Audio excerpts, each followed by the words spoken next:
How come every time Steve Jobs comes along and promotes new features, it's like a technology second coming? Maybe because the phone's that good, or maybe it's because none of us have lives. Anyway, this new phone, this new faster, hipper model will have faster email, GPS. It'll make your breakfast for you. It has a lot of needs.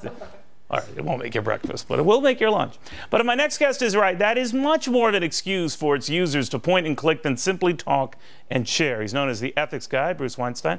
Good to have you. You're worried about this, right? I am. In fact, to just spell it out for you, our society has quickly devolved into becoming a mass of plugged in, tuned on, and turned out technophiles. And, you know, there's some... But we're productive as heck. We're productive, but at what cost? You know, everyone's focused on the benefits of the iPhone and the BlackBerry, and they're very real benefits. But what's the cost? I've identified 3 very real costs to our obsession with technology. It's not just the iPhone, and it's not Apple as such. It's us. We're part of the problem. Because we're spending so much time on these devices, we're losing our connection to one another. And after all, a community means being connected to other human beings. Yeah, but I found out about you and your point of view last night perusing my email.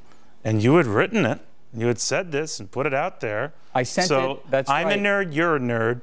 A pox on both our electronic houses. Not just you and me, but every producer I sent this to in New York and LA, they were reading this at 11 o'clock at night. And I'm thinking, what are they doing reading their email at 11 o'clock at night? Fighting with our spouses. What am I doing sending it? It's ridiculous. We're all part of the problem.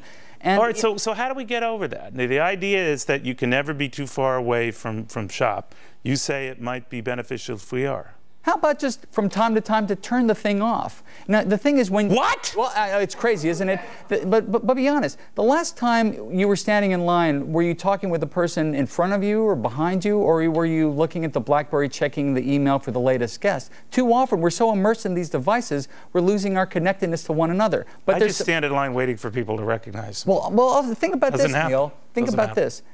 When is the last time you had a great idea? Was it when you were reading your BlackBerry, or when you were brushing your teeth, or, you know, polishing your shoes? We need time to daydream, to come up with great ideas. And by being so immersed in these devices, we're people help us daydream, right? Now, your insight into this, that caught my attention. I passed it along to my producer. I said, this guy's got a great take on this iPhone. Well, you know, last year, State Senator Carl Kruger in New York proposed a ban on the use of PDAs when you're crossing the sidewalk reading these things, because 4 people were killed in New York doing this. And I mean, what do you mean, they're just walking across the street? That's right, and you see it all the time. You see it all the time now. Really? Right. And if your son or daughter got into a car tonight and you knew that someone was coming at them in their car, their own car, reading a BlackBerry, wouldn't that make you a little concerned? But this is the way of the world now. These devices are almost like appendages. That's just it. I'm questioning the technological imperative. Just because we can do something doesn't mean we should do it. It's good, but enough is enough. Wait a minute, I'm having so many emails. The segment's over. That's right. All right. You were great. Thank you very much. Thank you, Neil. Words to live by. All right.